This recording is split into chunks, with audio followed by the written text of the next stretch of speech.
খেলার মাঠে ছিলেন না লিওনেল মেসি। এক ম্যাচের নিষেধাজ্ঞা ঝুলছিল তার মাথার উপর। তবে সে ম্যাচে গ্যালারিতে বসেই আলোচনায় এসেছিলেন মেসি। তার হাতে ছিল এক আশ্চর্য ঘড়ি, যার দাম প্রায় 7.5 লাখ পাউন্ড, বাংলাদেশি মুদ্রায় 11 কোটি টাকারও বেশি। ইন্টার মিয়ামি ও সিনসিনাতির মধ্যকার গোলশূন্য ম্যাচে খেলেননি মেসি। MLS অলস্টার ম্যাচে না খেলার জন্য এক ম্যাচের নিষেধাজ্ঞা ছিল তার উপর। তাই সেদিন মাঠের গ্যালারিতে ছেলের সঙ্গে বসে খেলা উপভোগ করছিলেন আর্জেন্টাইন মহাতারকা। তবে আলোচনার মূল কারণ ছিল তার হাতে থাকা উজ্জ্বল গোলাপি রঙের বারবি রোলেক্স ডেটোনা ঘড়ি। এই ঘড়িটি তৈরি হয়েছে গোলাপি স্যাফায়ার ডায়মন্ড আর 18 ক্যারেট হলুদ সোনার সমন্বয়ে। রিপোর্ট অনুযায়ী রোলেক্স এখন পর্যন্ত মাত্র 10টি বারবি ডেটোনা বানিয়েছে।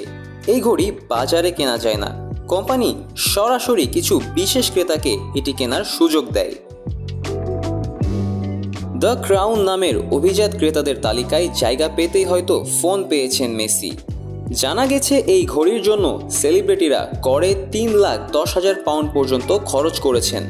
তবে বাজারে যদি এটি বিক্রির জন্য আসে, দাম দাঁড়াতে পারে প্রায় 7.5 লাখ পাউন্ড বা তারও বেশি। এই বারবি ঘড়ি এতটাই বিরল যে মেসি ছাড়া কেবল হলিউড অভিনেতা মার্ক ওয়ালবার্গের হাতে এটি দেখা গেছে। মেসির সঙ্গে ওই ম্যাচে ছিলেন তার বড় ছেলে থিয়াগো।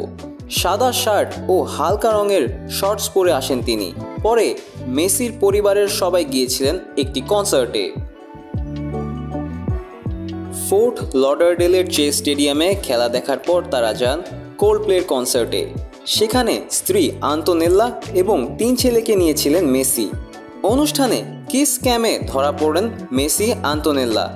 তবে তারা চুমু না খেয়ে হেসে এড়িয়ে যান, যা নিয়েও সামাজিক গণমাধ্যমে হয়েছে মজা ও আলোচনার ঝড়। এভাবেই মাঠের বাইরেও নিজের স্টাইল ও উপস্থিতিতেই আবারও শিরোনামে এলেন Lionel Messi. Fardin Reza, campus Times.